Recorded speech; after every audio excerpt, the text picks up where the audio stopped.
Bwana Yesu apewe sifa. Amen. Bwana Yesu asifiwe sana. Amen. Na tusikilize shuhuda moja hapa, alafu tuendelee na ibada yetu. Light, naomba uje hapa mbele ili uweze kumshuhudia kile Bwana Yesu kile ambacho anatendea.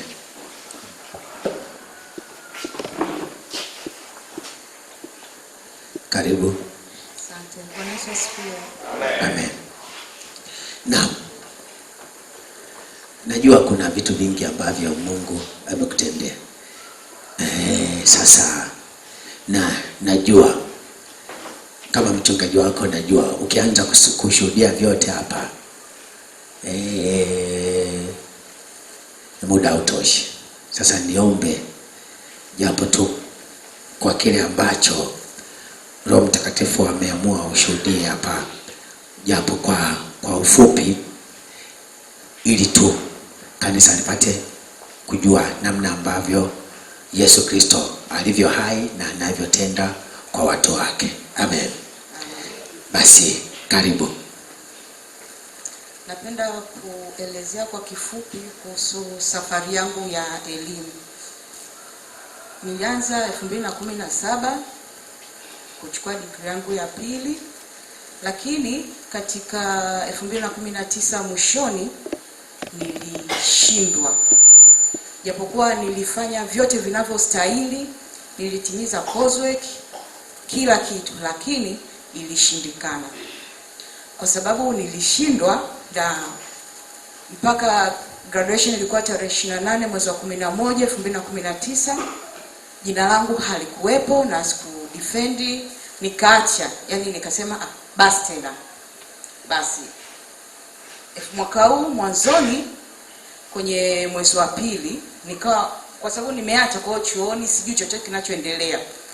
Basi mwezi wa pili katikati nikatumwa message. Hiyo message ilikuwa ni file wanao graduate. Kwa hiyo kulikuwa na graduation ya pili mwezi wa 3 tarehe 12. Kwa sababu nilikuwa nimeona nimeshindwa, sikutilia maanani, sikufungua wala sikusoma, nikaachana naye. Basi mwanzoni kabisa mwezi wa 3 mchungaji Jovin akaniuliza, "Hivi umefikia wapi?" Nikamwambia, mimi nimeshindwa, nimeacha."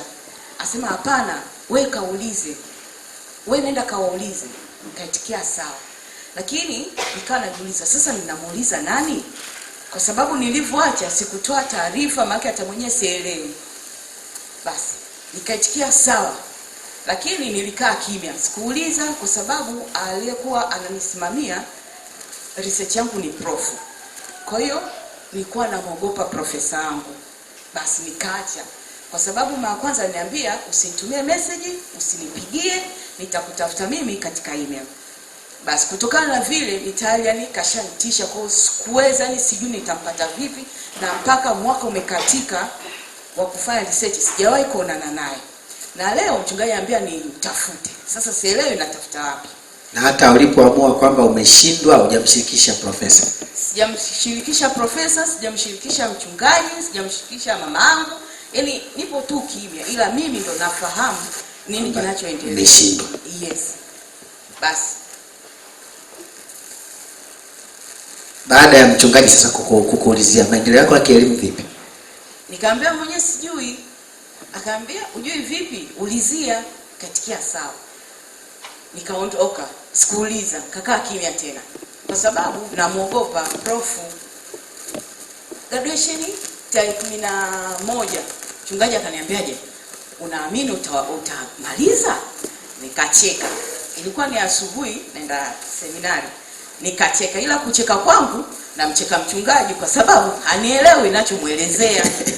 Basi graduation ni tarehe 12, leo tarehe 11. Naambia na graduate vipi? Yaani kesho. Kesho. Lakini si umeongea naye? Nikadanganya, akasema ndio nimeongea naye. Akaniacha, nikaondoka. Basi ikapita katikati ile graduation ikapita, sikufuatilia. Mchungaji akanipigia simu, "Kwa wapi?" Nikamwambia niko seminari. "Profesa anasemaje?" Kacheka. Akaniambia, "Je, unacheka nini?" Nikamwambia mimi sijaongea naye. "Kwa nini?" Nikamwambia mimi namuogopa. Akaambia kumuogopa ni Yesu, sio prof, yani usitishike na elimu yake. Nikaitikia sawa. "Mpigie, nakupa dakika 5 na kuuliza." Akasema sawa. Nikakaa naangalia simu yangu. Baadaye kama nusu saa nikapiga. Nilipopiga akapokea. Ndio mara kwanza akapokea simu. Mara kwa kwanza tangu lini? Yaani tangia mwaka jana 2018 mwezi wa 9 ndio mnaanza research mwaka mzima. Kwa hiyo tangia 2018 mpaka 2019 20 sijawahi kuongea naye. Hiyo ndo mara ya kwanza anapokea simu na ananisikiliza. Nikamsalimia, akajitambulisha. Nikamwambia mimi fulani, nasoma kozi fulani. Lakini nilikusanya research yangu mpaka leo mbona sisikii chochote. Asa alivyokuwa anajibu ni kama mtu anasoma sehemu fulani hivi. Akaniambia, "Wewe Straightness Mmasa?" Nikamwambia ndio. "Mbona jina lako alipo kwenye list yangu? Wewe ulishamaliza, nishakufuta kabisa, ila hasijalipwa." Akasema, "Sasa unataka nini?" Nikamwambia mimi sijagraduate. Akasema subiri. Basi akakaa, baadaye akanitumia namba. Akasema mimi niko nje ya mkoa wa Dar es Salaam, kwa hiyo huyu mtu atakusaidia. Nikapewa namba. Ile namba ni ya coordinator wa postgraduate. Basi nikampigia. Nilipompigia akaniambiaje, "Wewe mbona jina lako liko hapa kwenye listi? Kwa nini hujadefend?" Nikamwambia mwenyewe sijui. "Subiri, lakini kutokana na ugonjwa wa corona, si unajua vyo vimefungwa, kwa hiyo subiri vikifunguliwa tutaangalia, kwa sababu hata hapa nikikuita huwezi kufanya chochote. Waliokuwepo ni wa masters kushika chini, lazima nyinyi msimamiwe na maprofesa au madokta." Nikasema sawa, asante, nikakata simu. Sasa na cha kujibu, kampigia mchungaji, kamuelezea. Akaniambia, "Umpigie tena simu msumbue." Nikaitikia sawa. Kakata simu. Basi sikupiga simu, kakaa kimya tena. Hata kutuma message naogopa. Kafika mwezi wa 5. Wakati umekaa hapo sasa, hapo ulikuwa unaelekea, umeshapata picha kwamba kuna kitu au bado?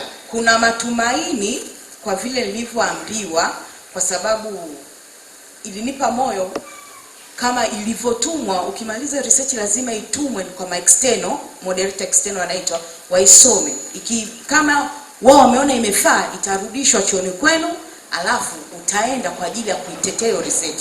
Ukimaliza ndo basi tena utatunukiwa hiyo shahada yako ya pili. Lakini mimi kulikuwa kimya, na mimi kajua nimeshindwa, yani kwa sababu haijarudi kwa external, umefeli. Kwa hicho ndio nilichokuwa akijua. Umeona imetupwa. Kama imetupwa. Na vile vile nimeshaongeza mwaka na nimekaa kimya, kwa hiyo sijui natakiwa kulipa ada upya au natakiwa kwenda hivyo hivyo. Na nikiangalia hali halisi kama ni ada si chini ya mamilioni hapo tunazungumzia. Na kutokana na hali halisi sina hiyo fedha, nikasema bora tu iende, kwa kana jifariji. Acha iende, kwani lazima kuwa na masters. Basi akasema hivi ilivyo inatosha basi. Ndio. Kwa hiyo ilikuwa mwezi wa 3.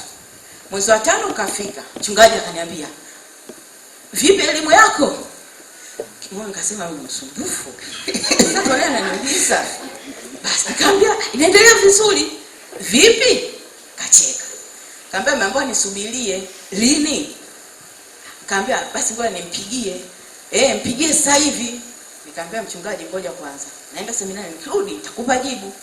Nikamwambia sawa. Sijapiga simu mwezi wa 5. Kabaki kimoja ndio wakasema vyo vinafungua tarehe 1 mwezi wa 6. Nikampigia tena mchungaji simu. "Kwa wapi?" "Niko seminari." "Vipi maendeleo yako?" Nikaitikia mazuri. "Sio ya afya, vipi elimu yako?" Nikamwambia nzuri tu.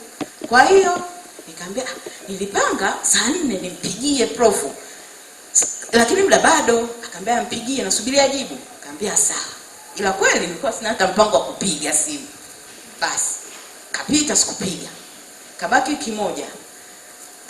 Kesho yake akaniambia, "Wiki moja nini imepiliwa baki?" "Vyondo vifunguliwe sasa." Ndio iwe tarehe 1 mwezi wa 6. Nikapiga simu kesho yake. Nikampigia moderator coordinator postgraduate. Nikamuelezea, Nikamwambia uliniambia vyo vikifunguliwa nikutafute, ndio nakutafuta. Akamwambia kwani sasa vyo vimefunguliwa mbona mwezi wa 5? Nikamwambia mimi nataka tu nijue. Akasema subiri. Akakama naangalia kitu. Akasema je, chagua tarehe 15 au tarehe 16 unataka kudefend? Nikasema tarehe 15. Akamwambia sawa, karibu. Uko wapi? Akasema niko Mbeya. Basi wahi, fanya haraka. Akasema ndio, nakuja. Tukaishia hapo. Sasa ikapita hiyo siku. Alhamisi prof akanipigia simu. Akamwambia naongea na fulani bin fulani mwenye registration number hii. Nikamwambia ndio. Unatakiwa uje kudefend tarehe 16 saa 3 kamili. Katikia sawa. Sasa mara kwanza nimeambiwa na external coordinator tarehe 15. Prof ananiambia tarehe 16 saa 3. Basi kakanka relax. Akasema nitaenda zote hizo. Nitaenda tarehe 15 kama sija defend, nitaenda tarehe 16. Imradi zote niwepo. Basi ile tu nakata simu, mchungaji akanipigia. Nikamwelezea, asema hapana, unafanya sio sahihi. Waulize kwani katika hao nani yuko juu? Nikamwambia kwa kweli sijui. Akamwambia sasa ndio uulize. Akasema sawa. Nikampigia coordinator. Nikamwambia, akasema kwa sababu profesa ndio alichokuambia, wewe njoo tarehe 16 saa 3. Katikia sawa. Basi nikakaa. Wiki kakatika. Kwa imebaki wiki moja kujiandaa. Sasa nikachukua kwa sababu ilikuwa imekaa muda mrefu nikasahau. Na katika kufanya kazi yangu niliona kwa sababu nilikuwa natumia elimu bure, yani nilikuwa nafanya utafiti juu ya elimu bure. Watu wengi walifikiri kama nimetumwa na serikali au kuna kitu nakitafuta. Kwa hata walimu pia walikuwa wananiogopa, hawasemi ukweli. Wazazi wakawa wananiogopa. Ukienda kufanya nao mjadala wa kutaka kujua nini kilichopo katika huu mpango wa elimu bure. Ndio. Basi sasa mtu akinijibu yale maswali nayomuuliza, yeye anaona kabisa haiwezekani. Amekudanganya. Amenidanganya. Kwa sababu kama kuna swali namuuliza, mtoto wako mpaka muda huu kabla mjafunga umeweza kugharamia shilingi ngapi? Akasema sijagharamia chochote, serikali imelipa. Tumshukuru sana rais wetu. Sasa mbona hujalipa nini? Wakati hapo nimemkuta ametoka kulipa na risiti. Nikimuuliza risiti ya nini? Anasema ya mlinzi. Kaambia lakini wewe tayari umeshalipia. Hapana mwanangu, yaache tu. Kwa hiyo nikaona kuna hofu fulani. Walimu nao hanipi majibu nayoyataka. Basi nikakaa mwenyewe chini, nikapika data. Kapika data zangu, nikamaliza. Kupika data ndio nini? Kupika data ni unajijibu, yani si maswali umetengeneza wewe, kwa hiyo majibu unayajua. Kwa hiyo unachukua kama karatasi, mimi nichukua karatasi 10. Nikajibu ya kwanza, ya pili, ya tatu mpaka 6. Kwa hiyo nikawa nimemaliza hapo. Nilipokuwa nikienda kazini na wauliza watu, hivi elimu bure unaionaje? Kwa hivyo ninavyokuwa, yani ni kama story, lakini pale nikawa naandika kwenye simu yangu, alafu najitumia kama ni message. Alafu nikirudi nyumbani nasoma yale mawazo, alafu najaza tena. Kamaliza pale nikampa mtu ambaye anafahamu programu ya kuchambua data, akaniwekea. Kwa staili hiyo basi nafahamu kilichofanyika kwa sababu kilitoka kichwani mwangu. Ila sasa wakati nilivyoambiwa niende nikadefend, nikasahau. Sikumbuki title yangu, sikumbuki chochote. Nikisoma naona kama nasoma gazeti. Sasa ile hali ikawa inaniuzi mno. Mara nyingi sipendagi kushindwa. Yaani sitaki mtu anieleze chochote yani. Basi sasa kila nikiangalia risiti sielewi. Title sikumbuki. Kaanza kupata na hasira. Jumapili imefika. Nikaenda Makuti, kunye mnasifu. Nikaenda zangu Makuti, nikanoa vocha, nikarudi. Vocha ile mazumuni ni Google kwa sababu sijui tena nilichokifanya. Basi nikapita hapo nikakutana mtumishi Mbunda na mchungaji. Mchungaji akanishia mkono saa muda, nikamwambia nakuja. Ila kiukweli nina hasira mno. Nikaenda nikakaa nikiangalia. Kwa nini una hasira? Kwa nini sijui wakati nimefanya mwenyewe? Yaani chote ulichofanya, ulichosoma umesahau. Ndio. Alafu siku zinazokuja unatakiwa ukafanye kama mtihani. Nikadefend. Basi. Kwa hiyo hali ikawa inaniuzi kweli. Nikaacha hapo, nikaenda nikalala, nikilala havilaliki, nikaamka nikasema basi ngoja nijiandae nije kanisani. Nikaenda nikajiandaa vizuri. Sasa nikafika pale dining, kaangalia ile research. Kaangalia, sikumbuki. Ya kusoma nasoma mpaka mwisho kana nasoma Nipashe. Sikumbuki. Nikaenda nikalala. Yaani kuna kusali ninachukia kweli. Sikia kazi usaba gani hiyo? Bado sikumbuki. Nikalala. Lakini siwezi kulala kwa sababu kichwa kimeshaja. Basi baadaye wachungaji wakaja nyumbani. Mchungaji Jovi akaniuliza, "Kwani hujaje kanisani?" Kama angalia, naongea na wewe. Kaambia mimi sijaje kwa sababu nikisoma research yangu mimi sielewi. Alafu nimebakiza wiki moja tu niende ka defend. Akachika. Akaambia afadhali. Nikamwambia, "Unajua unachokiongea utalipia ada." Kweli kamwambia mama mchungaji, "Unajua baba kuku umweke ratiba ya kunilipia ada kwa sababu yeye ndo anasababisha anguko langu." Mama mchungaji akasema, si, yayo ni mambo yenu na rafiki yako." Tukaishia hapo.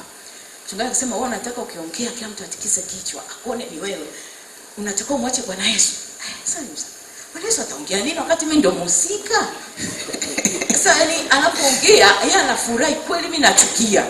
Nikainuka zangu kamwacha pale anaongea, nikaenda zangu chumbani. Basi nikakaa wiki kakatika.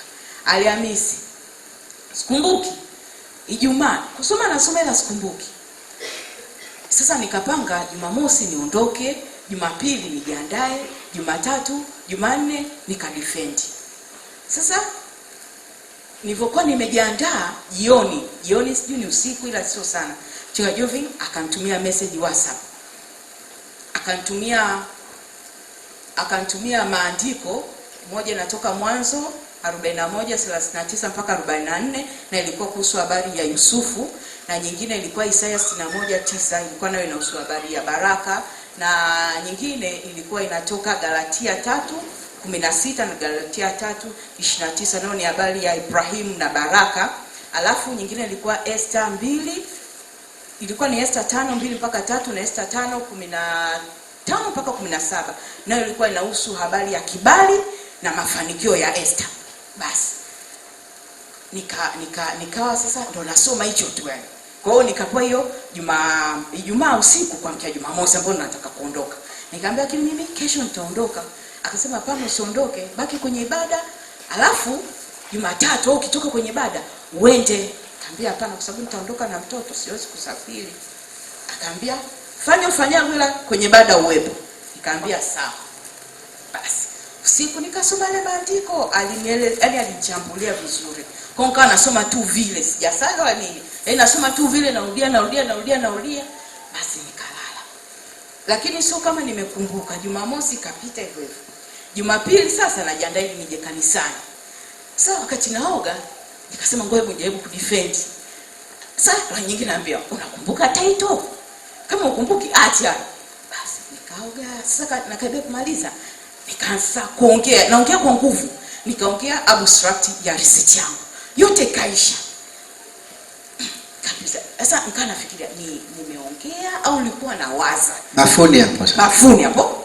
Basi nikarudia tena, nikasema, nikamaliza. Sasa nimesimama hapo uwanjani, akapita Yohana na Yakobo. Mmoja yule mrefu sasa, yule mwingine Yakobo. Akapita. Yule akaniita muda mrefu nafikiri. Huko anapunga mkono. Baadaye nikashtuka. Akaniambia, "Bwana Yesu asifiwe." Nikaitikia. Akaniambia, "Wewe ni Baraka." Nikatabasamu nikasema, mimi Baraka, nimeweza kuongea abstract yangu. Ila naongea mwenyewe sio kama mjibu." Akapita. Basi nikairudia tena nikaweza. Nikaja kanisani, tukasali, nikamaliza. Jumatatu yake nikaondoka. Jumatatu. Sasa nimeondoka, nilipokuwa basi sikumbuki tena. Tukamaliza pale, nikafika Jumanne sasa. Nikaenda. Tuvoenda pale, tukafika getini. Kwa sababu nilienda na mdogo wangu. Tukapigwa ile tochi ya corona ile, tukaingia, tukaambiwa tufanye registration pale.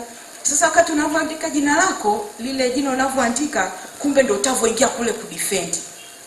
Basi. Yaani kama hapa mtu watatu, basi utakuwa watatu kule.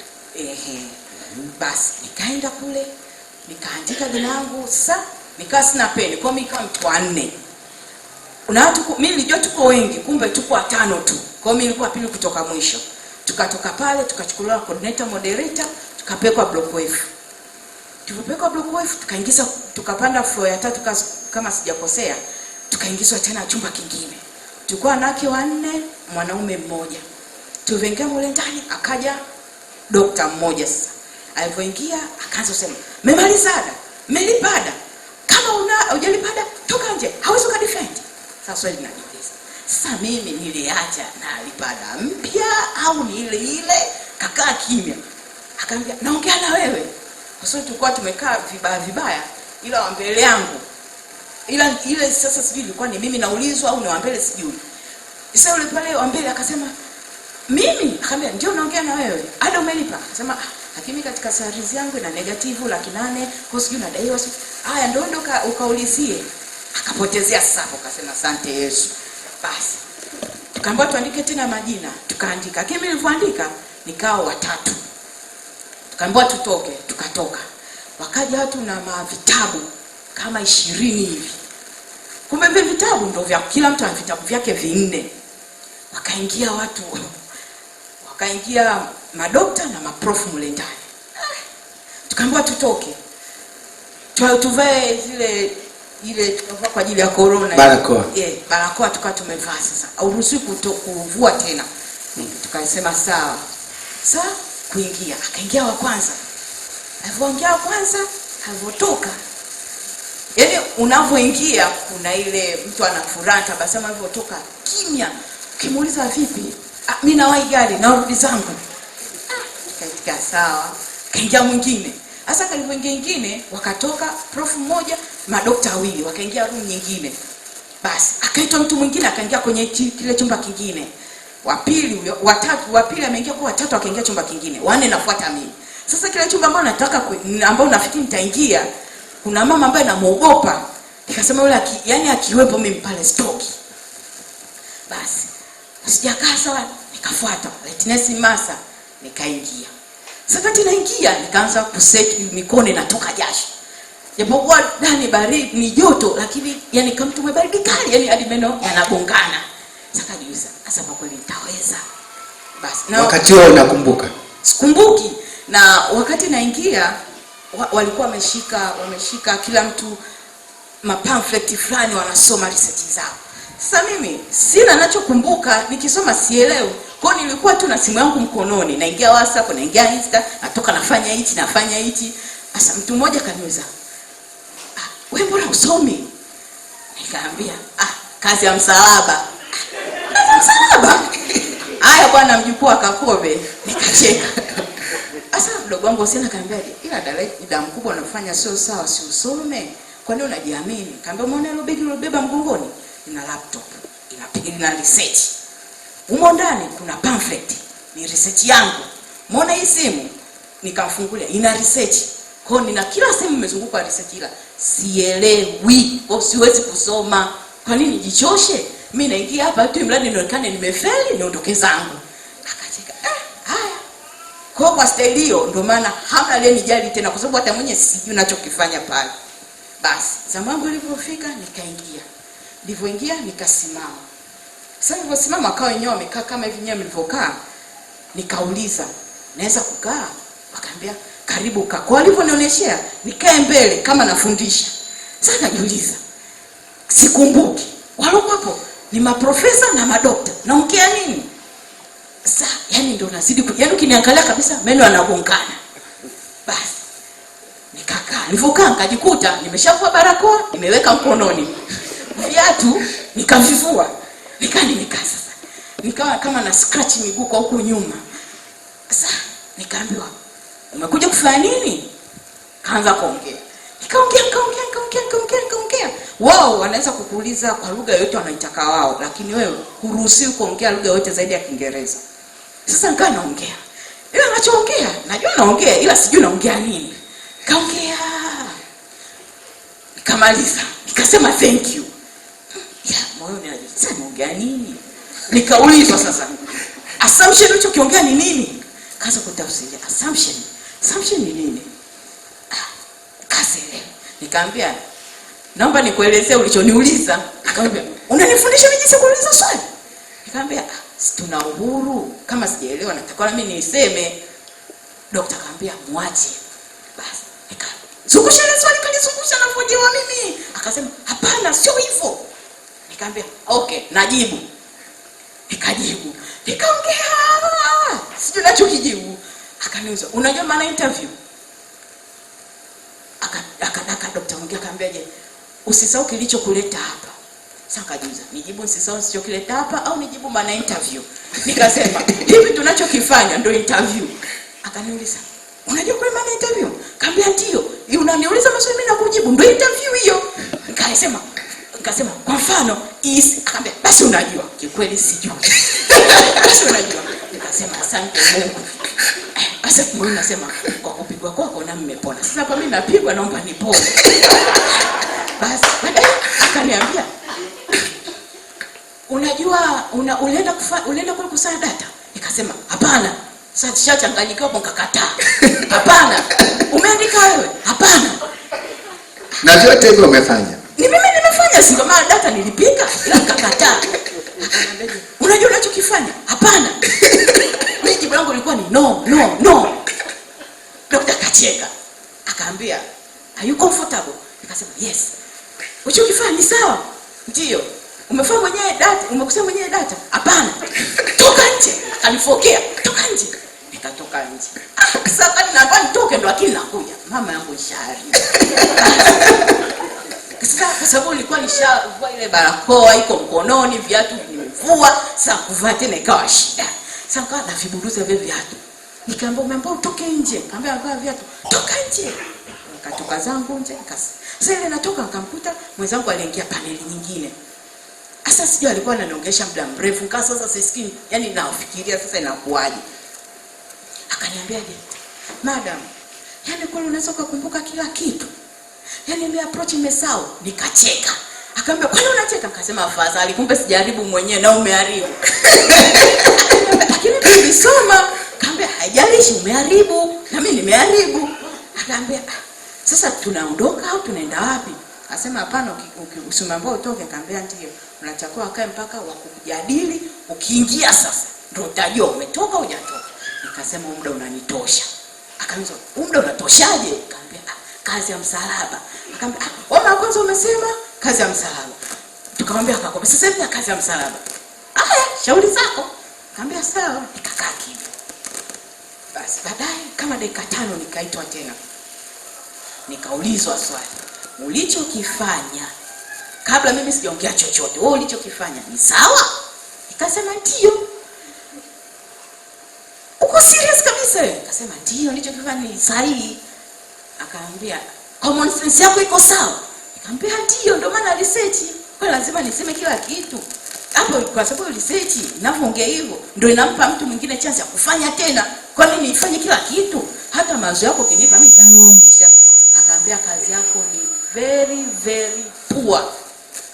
Nikasema, "Kama poor hapo basi tena." Nikamwambia, "Sawa." Daktari akasema, "Madam, nenda straight to the point." Akamwambia, "Sawa. Ila hongera sana. Umepresent vizuri kazi yako." Akasema, "Yes." Hicho ndio chukua kitanda. "Umepresent vizuri." Akaambia, "Ila supervisor wako kakufanyia kazi mbaya. Lakini umefaulu. Usichukue vibaya, ila umefaulu.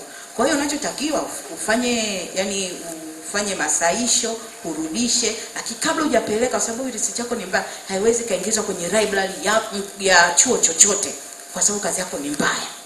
Akasema, "Sasa hapa nafanya nini?" Basi wakainuka wakawa wanaondoka. Sasa kwa sababu mimi nilikuwa mtu wa mwisho, mwingine aingia panel nyingine. Nikapewa vitabu vyangu 4, nikaondoka. Sasa namtafuta profesa. Nikamtafuta profesa, sikumpata, hakuja kazini. Nikamtumia message, baadaye akapatikana, akaambia njoo. Akaambia, "Sio sikuja kwa sababu nilipo ni mbali, afu ni sio mwenyeji sana wa Mungu." Akaambia, "Basi kesho." Akaambia, "Saa ngapi?" Akasema, "Saa 3 nitakuwepo." Kweli saa 3 nikafika pale, nikakutana naye. Lakini ikawa sasa shida nimueleze ile kazi ulioniambia ulionipa ni mbaya kwa sababu wewe sikaipitisha. Kana naogopa. Akanafanya masaisho, akaambia, "Kazi iko wapi sasa?" Sasa sijui kazi gani anayoulizia.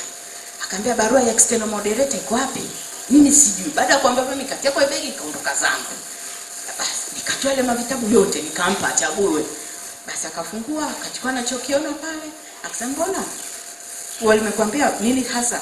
Nikamwambia, "Bwana, mimi nilichoambiwa kwenye panel kazi yangu ni mbaya." Kwa hiyo nifanye marekebisho kabla hajakusanywa niwarudishie. Akasema chagua moja, nikufanyie mimi masaisho au wao waichukue wakufanyie. Na mimi ndo wa mwisho, sitosaini kazi yako na utakuwa umefeli. Nikasema nimekaa kimya. Akaambia kile binti, sikia, mimi nitakufanyia masaisho na hakuna kupeleka kwa mtu yoyote na nitaisaini. Nikasema yes, kama unaisaini basi nimemaliza. Basi tukatoka pale, akanifanya marekebisho yalikuwa kawaida, nikafanya, nikamaliza. Ila sio siku hiyo nilio, kama hiyo ilikuwa Jumatano, kwa mpaka Ijumaa kani nimemaliza. Nikamwambia naomba basi mkutane kuletee masaisho Jumatatu. Akaambia njoo saa 7. Saa 7 nimeenda, nimekaa, hayupo kabisa, apokee simu afanye nini. Na hapo tayari alishasema ana staff. Kwa hiyo kama ana staff nitabidi nipewe mtu mwingine. Na kama ni mtu mwingine itabidi atoke kwenye panel ile ndo anisimamie. Na ile panel tayari ishaharibu. Basi naomba Mungu, naomba tu anisaidie anisaidie. Akawa ameshakata tiketi anaenda Bukoba Jumatano. Hiyo Jumanne. Na akitoka kirudi tena amemaliza amestaafu, kwa hiyo siwezi kumpata tena. Basi nikampigia akapokea Jumanne. Na hapo wakati hizo zote zinafanyika nilikuwa na mtext mchungaji. Mchungaji kawa hajibu na wala sikuwa hazideliver zile message. Kwa mkakaa kimya. Basi kwa hofu yangu ikawa nitampata wapi supervisor kabla ya staff. Na Jumatano ndo mwisho. Kwa hiyo hapo mimi na Jumanne tu. Hiyo ni Jumatatu. Jioni niko Kinondoni B. Basi nikatoka zangu pale nikarudi nyumbani, nikisema ngoja niende zangu Morogoro kwa sababu sina ninachoweza tena kukifanya. Nimejitahidi, nimeshindwa tena. Jumanne sasa mchungaji akanipigia. Akaambia vipi? Nikamwelezea. Akaniambia wewe kama sitalipata kibali na umepata kibali. Amina. Sikasema sasa kibali gani mbona mtu anampigia message ajibu na achofanya mbona afanye hichi kibali gani? Akasema wewe amini tu atapokea. Nikamwambia lakini kesho ndo mwisho. Akasema atapokea. Basi nikakata ile simu. Sasa moyoni nikawa najisikia kufunga. Sasa najiuliza nafunga kwa sababu ya ushindi ambao hujakamilika au nafunga kwa sababu gani? Ila hiyo Jumatano yake asubuhi nikafunga. Nilipofunga katika ninavyojisikia kuomba nikawa najisikia kushukuru. Basi nikawa nashukuru. Ikafika mida saa 5. Nikapiga simu. Akasema ndio ya mwisho. Akapokea. Akamwambia mwanangu uko wapi? Nikamwambia prof, nipo bado sijaondoka na kusubiria. Akasema njoo baada ya nusu saa nitakuepo. Nikamwambia sawa nakuja. Lakini nilipokuepo kwa muda huo ni kama masaa 4 mpaka mfike Kinondoni B. Ila nikamwambia nitakuja. Akamwambia sawa. Nikapanda pikipiki kweli, nikafika ila nikawa nimechelewa kama lisali 1:30 hivi. Basi nikasimama. Akasema kwa hali ya kawaida tu ni upo vile. Hivi kweli atakubali? Na hofu yangu nilijua atakuwa ameshaondoka. Nikampigia, akamwambia uko wapi? Mimi niko block E. Nimekusubiria sana. Nikamwambia nipo hapa ofisini kwako. Akamwambia subiria dakika 5. Kwa dakika 5 akaja, alipokuja kachukua ile karatasi, kaangalia ile cover page la pinki. Yaani tu hasi, yaani kitabu tu ambacho hakina maandishi. Kaangalia kule, kaangalia huko nyuma. Fonti API iko wapi? Kasielewi tena. Umetumia API gani? Sijui. Umetumia hot sijui nini? Sijui. Akamwambia sasa wewe kama kwa kufelisha hichi ndio itakao kufelisha sio yale mambo. Wale ni mambo mimi PhD afu anajidewa analetea mimi mambo ya ajabu. Sawa, subiri sasa. Kaangalia. Bwana mimi nimechoka kazi yako. Nenda chukua hii namba, mwambie akupe karatasi mimi nitasaini. Sasa nikasema, "Mbona hujaangalia masaisho sasa utasaini vipi?" Akasema hapa nikiongea sasa hapa nitakuwa nijichomea mwenyewe. Nikaa sasa nimechukua begi langu naondoka. Akasema, piga simu hapa." Nikapiga. Niliyopiga namba ni madam ambaye namfahamu. Yeye ndio kukutana naye. Basi akaambia, "Vipi upo Morogoro umeshakuja?" Akamwambia, "Nipo. Niko hapa nataka kukutana na wewe." Akamwambia, "Karibu." Uko ofisini ndio. Sasa nikachukua vitu vyangu ili nimfuate. Yule namfuata, prof kachukua begi lake, anaondoka. Kwa hiyo anaenda airport. Basi sasa nikanajua. Sasa huyu baba anaondoka. Hii kazi nani atakaye sign? Nikamwelezea dokta naye. Akaniambiaje? Chukua hizo karatasi, nani akisaini umemaliza, hizo nyingine nitakusaidia. Nikamwambia sawa. Nikachukua zile karatasi. Akamwambia lakini unajua unatakiwa ulipe hela. Nikamwambia ndio, nitalipa hiyo hela, hamna shida. Akachukua karatasi zangu, akaziprint pale, nikamkimbilia dokta kama ameshaondoka kabisa. Anatafuta gari lake. Akasaini zile karatasi 8, nikarudi. Ikaja sasa shida hela. Akaangalia ile kazi, akamwambia kazi kufanyia marekebisho 300. Lakini kwa kweli mdogo wangu, subiri. Akachana karatasi akaandika, ikawa ni 1,200,000. Kaambia sawa, nakupa. Kafungua pochi yangu na 25,000. Sasa nikamwambia, nikachukua 20,000. Nikamwambia madam, nakupa hela yako, subiri. Kana bonyeza simu sasa. Bonyeza. Hapo nafikiria sasa hapo nifanye nini? Nikamkumbuka mtu mmoja, nikamtumia message. Naomba nikopeshe hela. Hakunijibu. Nikamwambia madam, subiri ngoja kwanza niende katoe hela. Kadi yangu ni dormant. Yaani muda mrefu kweli sijaitumia. Kachukua kadi yangu ikatoka sasa. Madam akaniambia sawa, ila nikawa mbeba begi langu kabisa yani. Kwa hapo ndo naondoka. Nikafika nikachukua kadi yangu, nikampa huyo mbaba. Nikamwambia naomba nataka kutoa hela. Akachukua ile kadi. Ila siku za nyuma nilishaenda nataka kutoa hela. Sio kutoa hela, ni kuhakikisha ile kadi inafanya kazi. Kwa hiyo haifanyi kazi kwa sababu ilikuwa dormant. Basi nikampa ile baba. Dormant ni? Dormant ni yani ni ile kadi ambayo uliacha kuitumia kwa muda mrefu, kwa wanaifunga. Imefungwa. Basi nikaenda nikachukua ile kadi nikampa, akabonyeza pale, akaweka password, nikaweka. Kabonyeza ifanye kazi. Kaingiza kaichomoa, kaiweka tena. Kabonyeza weka password, nikaweka. Hamna kitu. Nikatabasamu kumwambia, unajua siku 2-3 hivi nilijaribu na walishindwa hivi. Kama ifanye kazi nipe kadi yangu. Asema subiri ngoja nipe mara mwisho. Kabonyeza pale, weka password, nikaweka. Nikupe shilingi ngapi? Nikamwambia 1,00,000. Leo haina hela na sijui kama inafanya kazi. Nipe 1,00,000. Akamwambia sawa. Akachukua ile kadi, kaiweka, kaitoa, anipa kadi. Sasa amesimama subiri hiyo 1,00,000 atanipa au basi. Akasema akanipa 1,00,000. Akamwambia asante, nikaondoka. Sikutaka kujua hela ni ya nani. Ni mtu katoa, sikutaka kujua tena. Nikaenda, nikampa madam hela yake. Kile imebaki 30,000 sasa anandai. Kaambia madam, usijali mimi nakutumia hela yako. Basi. Sasa kanafikiria jinsi ya kuondoka sasa usafiri. Basi nikashangaa kwa simu yangu ikaingia 50,000, ikaingia 50,000, ikaingia 40,000, ikaingia 40,000, ikaingia 20,000. Jumla 200,000. Sasa kajiuliza, nani kanitumia? Afu mbona namba tofauti. Kabidi nimpigie niliyemuomba mara ya kwanza. Umenitumia hela? Akasema Kaambia asante. Sasa nkurudishaje hela yako? Mimi sina. Akaniambiaje? Imradi tu wewe duniani na kuonaona, mimi nitalizika. Nataka hela.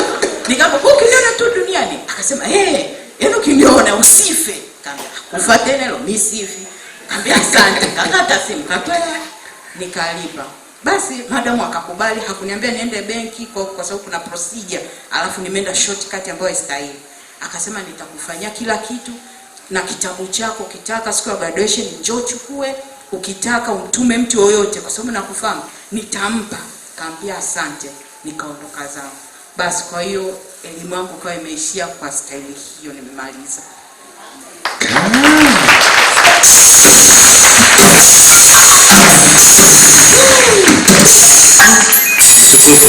Makofi hatoshi. Makofi hatoshi.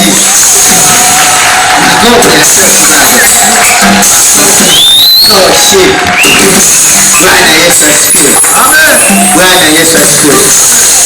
Labda mimi nikuulize swali moja tu.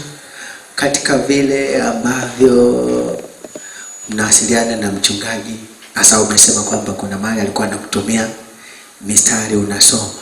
Labda kuna mstari wote ambao ukasoma alafu ukajaribu kuutumia ukapata matokeo? Ndio. Mstari wa kitabu cha Esther 5:2-3 alivyopata kibali. Basi mara nyingi maombi yangu ni kama ninazungumza na mtu. Yaani siwezi kusali ile, yaani nakoka naongea na mtu. Kwa hiyo mara nyingi napenda kuweka ahadi. Na hata kabla ya kwenda nilimwahidi mchungaji nikifanikiwa, kwa sababu najua sitofanikiwa, nitakuja kutoa ushuhuda. Nikijua sitofanikiwa na sitotoa ushuhuda. Akaniuliza ukifanikiwa? Kaambia nakuja kutoa ushuhuda, ila najua sitotoa ushuhuda na sitofanikiwa. Kwa hiyo akanipa hiyo mstari, kwa nikasema kama Esther alivyopata kibali, na mimi nataka nipate kibali ili niweze kudefend. Haijalishi nitafanya nini. Kwa hiyo nilipewa huo mstari, ilikuwa ni Ijumaa usiku. Jumapili alfajiri ndo mambo ya kwanza kukumbuka research yangu yote na kuizungumza. Kwa hiyo ilikuwa ni ishara kwangu tosha kufahamu kama ninajua ninachokifanya, ila sema tu ni kazi ya shetani kuniyumbisha.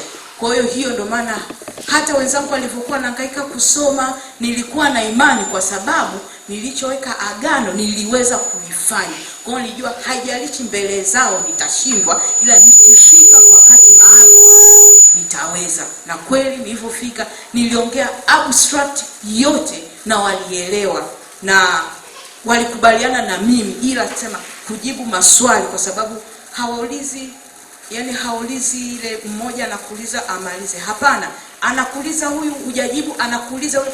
Kwa hiyo vile unakuwa unachanganyikiwa ujibu kipi wache kipi, pale ndo niliposhindwa. Lakini nilitoa summary yenyewe ambayo ndio inayotakiwa, ndio maana niliweza kuambiwa umefaulu. Amen. Na asante. Na Bwana Yesu azidi kukuzilisha kwamba wewe ni baraka. Bwana Yesu ape sifa. Bwana Yesu asifiwe sana. Haleluya, haleluya, haleluya. Wewe ndio Yesu Bwana. Amen.